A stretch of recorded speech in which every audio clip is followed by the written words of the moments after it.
Today on Capechi's Corner, we are going to learn about representing relations.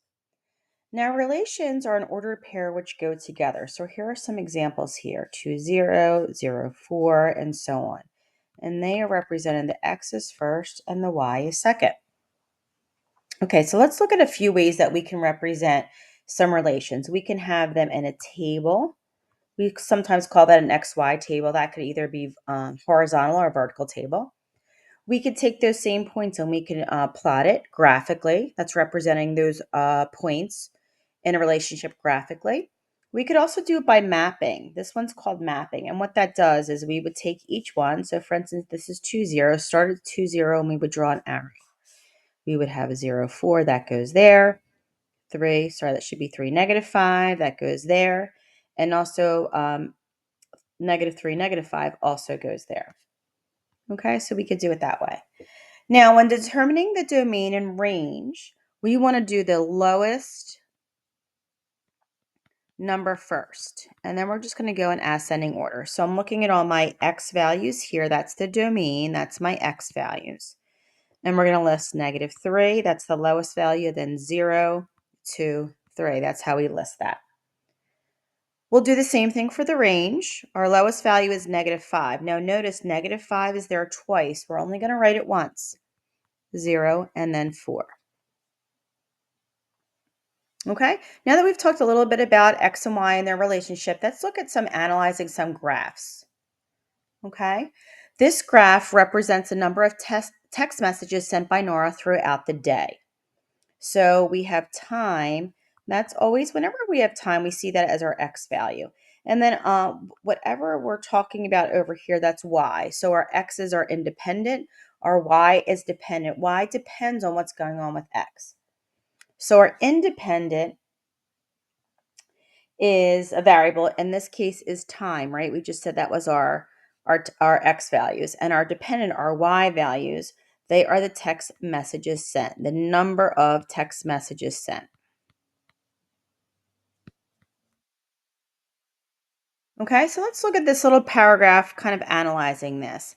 So it says, describe what happens to the graph as you move from left to right. So as I go from left to right, our time is going on, right? So our time is increasing from where we started. And the number of text messages also increased. There is a point right here where it just became a horizontal line. So what happened at that? So as time was going on, why did that value, why is the text message not move at all? Why didn't it go up or even down? It says the horizontal line means that time is increasing, like we said, but the number of text messages just stays the same. So what that basically means is Nora was texting, right? It increased. She sent a bunch of text messages and then she just stopped for whatever reason. She just stopped sending text messages. Maybe she was looking at something else on her phone, or maybe she ran upstairs to her room, whatever the case may be. And that stopped. And then why did it increase again? Well, then Nora picked her phone back up and she started sending more text messages. Okay, let's look at another example again, kind of analyzing some graphs. It says after an airplane takes off, its altitude increases rapidly. Once it reached the desired altitude, meaning the altitude is how high it is in the air, it continues to fly at that level for a short period of time. Then the plane's altitudes fluctuate slightly due to turbulence. Finally, the altitude decreases quickly as the plane lands. Which graph represents the situation? Well, let's think about this. So it goes up to where it's supposed to go, right? And then it starts flying at the same altitude, but it did say it hit a little bit of turbulence. So this time it went up, maybe it fluctuated a little bit, but at some point that plane has to land very quickly. So which one of those examples looks pretty close to what we just drew? And that is letter B. Okay, moving on. Let's take look at some appropriate scales. Now, it's always easier if we can do 1 to 1, 1 unit on the X, 1 unit to the Y. But if our values are really high or really low, sometimes we don't have a graph that's big enough. If we go from 0 to 300, we don't want to do little tick marks at every one. Otherwise, there would be 300 of them. So let's look what we have. I underlined in purple all the X values, right? So when you look just at those X values, The lowest value there is negative 36. And the highest x value we have is 38. Let's do the same thing with the y's. I circled them in green to make it a little easier visually for us to see. The y coordinates begin at negative 91, right? That's the lowest value. And they go all the way up to 95. Okay, so again, now we're going to look at these values and we're going to decide how far apart, how far each unit is going to represent. Is it 1? Is it 5? Is it 10? Is it 30? Is it 100? So the x values, we need to make room. We go to negative 30, no, 36. So probably negative 40 would be good enough. And again, up to 38. So that would be good to go to 40. Now, a scale for that from negative 40 to 40, we could probably count by fives. That would be okay to be able to fit on our graph to the right. Let's do the same thing with our y values. Negative 91. So I'm going to kind of round that to right. We're going to go, negative 90 wouldn't be enough. So negative 100 would be what we would need. And then from 95, we're going to go all the way to 100. So because our range there is so much bigger, we're going from negative 100 to 0, 0 to 100. That's a lot more space covered. For that scale, I'm going to use 10. Okay, so what I did to the right, just to save some time so you didn't have to watch me plot the points, I did plot the points here. So for instance, let's just take a look at a couple, 580.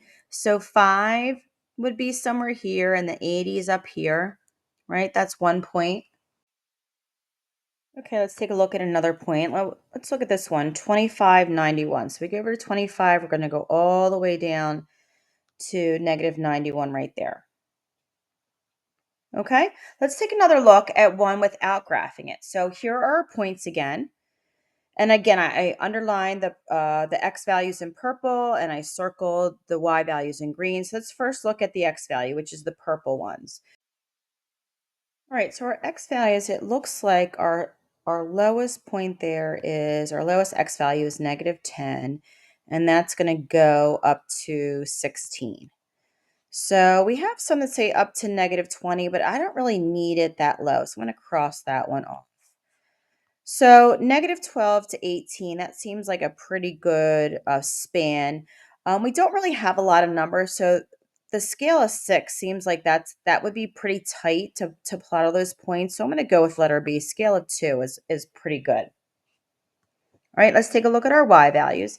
Again, our lowest y values in green that is circle. We go from let's see, negative 27 is our lowest one, and our highest one is 32. So it looks like we start at negative 30. That looks pretty good. Again, if I could spread it out the best I can, I'm going to go to 35. 30 wouldn't be enough. So again, we have scale of 1 or scale of 5, but 1 that would be a lot of numbers. From negative 30 to 0 would be 30.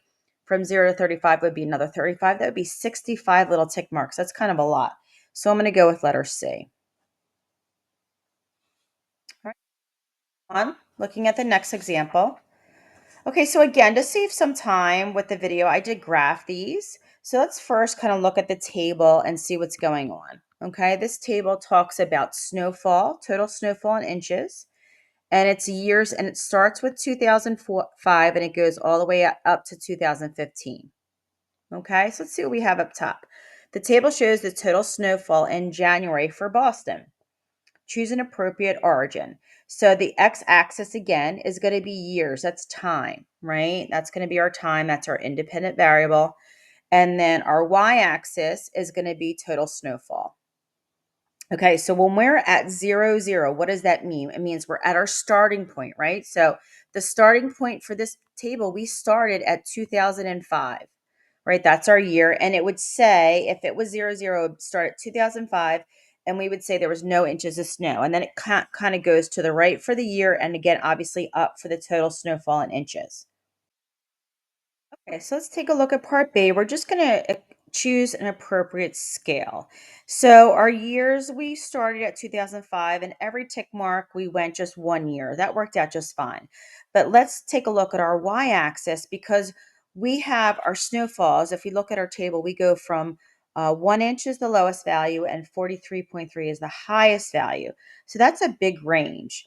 So going one tick mark for every inch, we really aren't going to have room. So we can go from 0 to 45. That would be fine. I even went up to 50 just because there was room on the graph, but that would be okay. So again, I was able to, I plotted the points to save some time. So instance, if we look at 2010, the snowfall was 13.2. So I just kind of estimated right there to just get an idea. There's definitely some fluctuation with this snowfall in Boston for the month of January. All right, let's take a look at our last example here. So again, interpreting scales and the origin. So let's see what we're talking about. Again, we're talking about years, but this time we're talking about from the year 2008. And then here it tells us it has a heading here of social media posts. So in this case, this is the average post per day. Okay, so again, you can take a look even before we kind of answer the questions. For the years, we went one unit was 1 year since 2008, and it looks like there were a lot of posts per day. So this one actually counted by 50. Okay, and again, it's in millions, so you got to pay attention to that as well. Okay, so again, just kind of going through what we talked about. The X axis represents the year since 2008. And the y-axis is the average post per day. As we know in millions, we got to pay attention to that. The x-axis has a scale of 1 mark is equal to 1 year. Once 1 mark is equal to 50 posts. And again, it's going to be, even 50 is going to be 50 million. The origin at 00, like our starting point, right, is going to be at the year 2008, and that represents 0. That's kind of at that 0 mark. Okay? Thanks so much for stopping by today. You have a great day.